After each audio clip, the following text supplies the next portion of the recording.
ఇవాళ మా స్పెషల్ సాంబార్.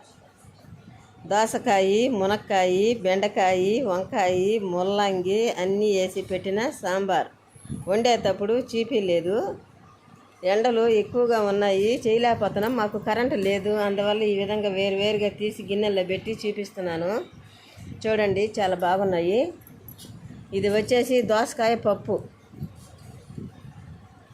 దోసకాయ పప్పు ఇప్పుడే వచ్చింది కరెంటు మాకు. ఇది వచ్చి రసం.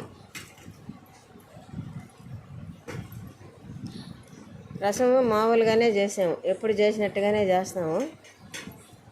సాంబార్ అయితే ఇంగువ కాయలన్నీ వేసి చేసాం కాబట్టి చాలా బాగుంది, ఎక్సలెంట్గా ఉంది. వేరే లెవెల్. తినడానికి వాసనకే నోరు ఊరిపోతూ ఉంది. చూడండి ఎంత బాగుంది, చాలా బాగుంది.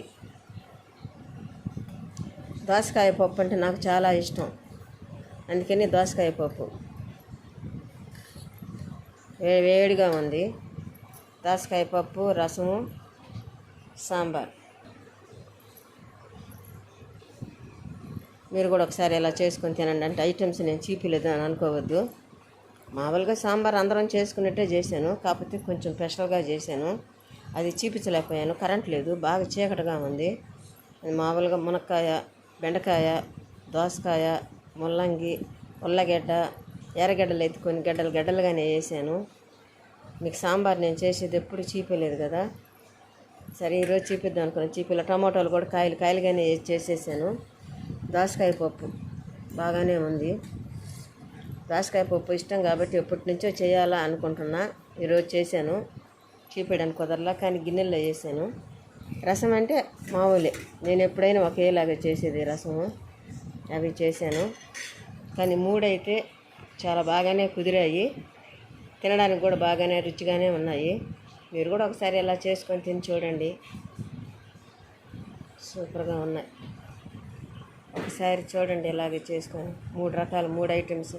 దీంట్లో నంచుకొని ఏంటంటే వడియాలు వేయించాము, అవి తినేసారు గోడీళ్ళు, దానివల్ల అవి చూపించలేకపోయాను.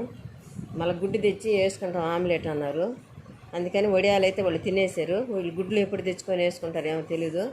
నేనైతే మామిడికాయ ఊరగాయ అయితే నంచుకొని తినేస్తాను అన్నం. నాకు కొంచెం బీపీ డౌన్గా ఉంది, మామిడికాయ ఊరగాయ పెట్టుకొని నంచుకొని నేను తినేస్తాను. ఒకసారి చూడండి, లైక్ చేయండి, షేర్ చేయండి, సబ్స్క్రైబ్ చేయండి. మీ మీద ఎంతో ఆధారపడి చేస్తున్నా ఈ ఛానల్. నేనైతే ఈ వీడియోలు అయితే వెనక ఆడకుండా చేస్తూనే ఉన్నాను. చూడండి ఒకసారి.